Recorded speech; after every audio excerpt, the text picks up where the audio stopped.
Have you ever walked into a room and immediately felt like you were on the outside of something already established?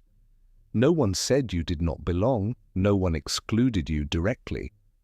Yet the atmosphere felt slightly closed, slightly synchronized, in a way you were not part of.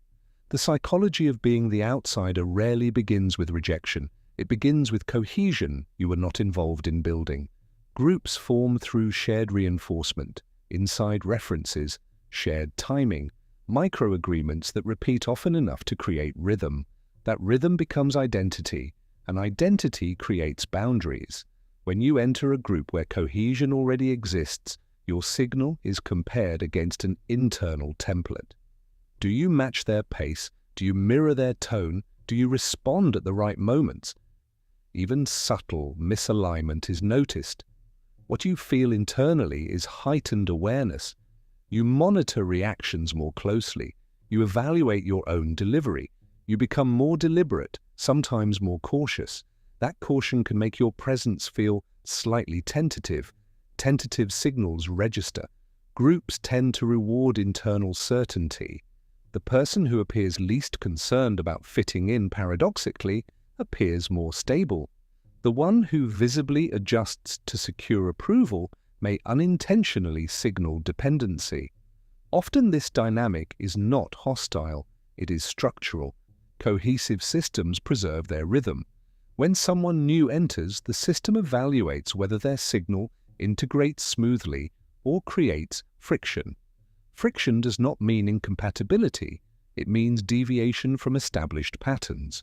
But repeated deviation without internal steadiness can shift positioning toward the periphery. Notice how micro moments accumulate. A joke that lands slightly off-beat, a pause that lasts half a second too long, a correction that feels unnecessary. Each small misalignment is not decisive alone, but repetition builds narrative. The outsider experience intensifies when comparison becomes internal. If you begin scanning for cues of acceptance, your tone subtly changes. If you accelerate speech to secure relevance, your pacing shifts. If you soften statements before response, elasticity increases. Hierarchy in cohesive groups stabilizes around perceived alignment and steadiness. The more you appear anchored in yourself rather than in the group's validation, the less your signal fluctuates. Watch what changes when internal monitoring decreases, when posture remains open, even if reaction is muted, when silence is tolerated instead of immediately repaired.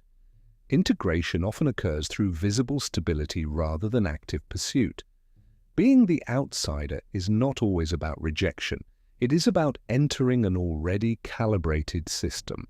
And once you begin recognizing that cohesion shapes perception more than personal worth, the experience feels less chaotic.